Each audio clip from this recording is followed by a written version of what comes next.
Selamat datang di Linda Channel. Terima kasih sudah klik video ini. Tapi jangan lupa klik tombol subscribe. Karena subscribe itu gratis. Dengan subscribe Anda telah mensupport channel ini untuk terus berkembang. Assalamualaikum warahmatullahi wabarakatuh. Di video pembelajaran kali ini kita akan membahas tema bersih itu sehat.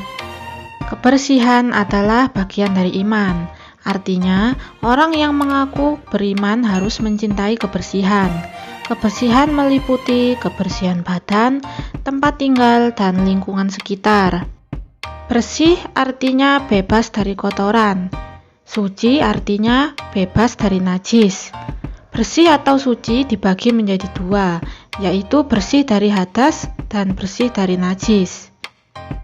Najis adalah kotoran yang menjadikan terhalangnya seseorang untuk beribadah kepada Allah, seperti terkena jilatan anjing, darah, kotoran atau tinja, dan air seni.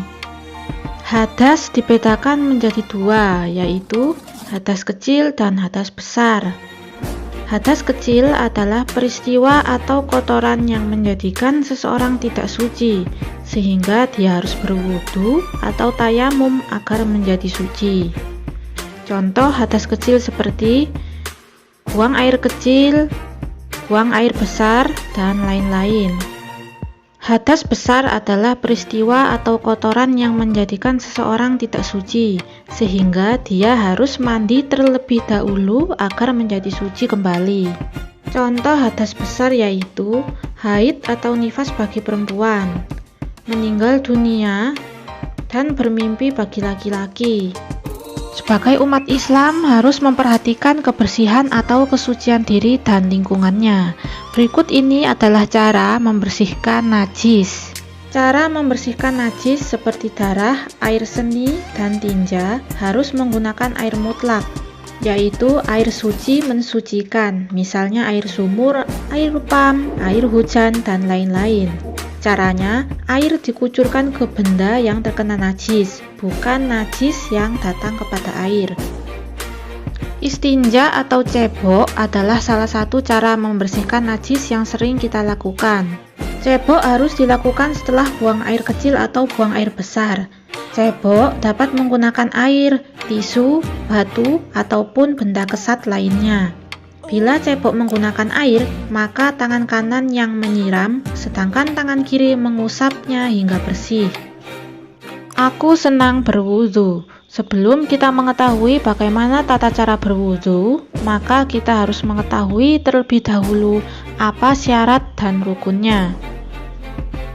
Syarat sahnya wudu, yaitu beragama Islam, berwudu dengan air yang suci mensucikan, tamyiz, yaitu dapat membedakan yang baik dan yang buruk, tidak berhadas besar, mengetahui yang wajib dan yang sunnah, dan tidak ada hal yang menghalangi sampainya air ke kulit.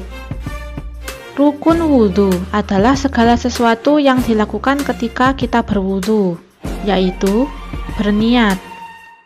Bismillahirrohmanirrohim. Nawaitul wudu'a liraf'il hadasil asghari fardhon lillahi ta'ala. Aku niat berwudu menghilangkan hadas kecil fardu karena Allah Ta'ala. Membasuh muka, membasuh kedua tangan sampai siku, membasuh sebagian rambut kepala, membasuh kedua kaki sampai dengan mata kaki. Yang terakhir adalah tertib atau berurutan. Berikut ini adalah tata cara berwudu.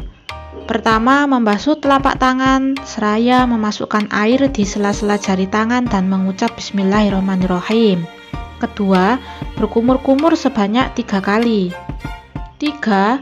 Membersihkan hidung sebanyak 3 kali. 4. Membasuh muka sebanyak 3 kali sambil berniat wudu dalam hati. 5. Membasuh tangan sampai siku sebanyak 3 kali. 6. Membasuh sebagian kepala atau rambut sampai ke belakang sebanyak 3 kali. 7. Mengusap telinga sebanyak 3 kali. 8. Membasuh kaki hingga mata kaki sebanyak 3 kali.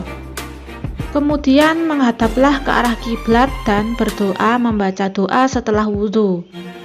Asyhadu an la ilaha illallah wahdahu la syarikalah wa asyhadu anna Muhammadan abduhu wa rasuluh.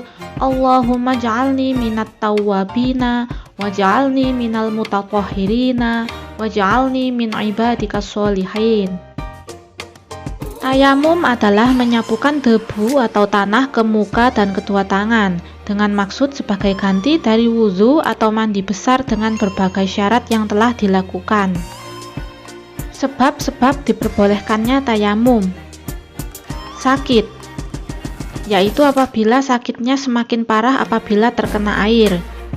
Sedang dalam perjalanan, tidak ada air sama sekali, atau ada air tetapi suhunya sangat dingin, dan jika airnya digunakan maka akan menimbulkan sakit. Ada air tetapi tempatnya jauh, dan apabila ke tempat yang jauh tersebut akan menyebabkan kehabisan waktu sholat. Ada air, namun untuk mendapatkannya terhalang bahaya yang mengancam jiwa dan hartanya. Berikut ini adalah syarat-syarat tayamum. Adanya halangan untuk wudhu atau mandi sebab berpergian atau sakit. Sudah masuk waktu sholat.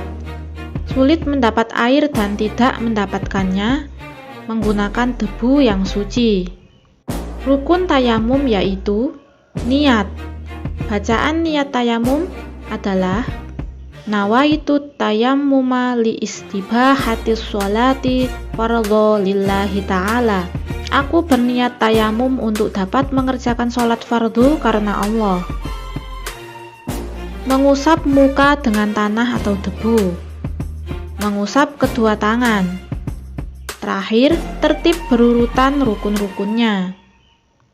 Berikut ini adalah hal-hal yang membatalkan tayamum, yaitu setiap yang membatalkan wudhu juga membatalkan tayamum. Menemukan air sebelum melakukan sholat. Murtad atau keluar dari agama Islam. Demikian pembahasan tema bersih itu sehat. Semoga kalian dapat menyerap pelajaran ini dengan baik. Sampai jumpa di video-video pembelajaran berikutnya. Wabillahi taufiq wal hidayah. Wassalamualaikum warahmatullahi wabarakatuh.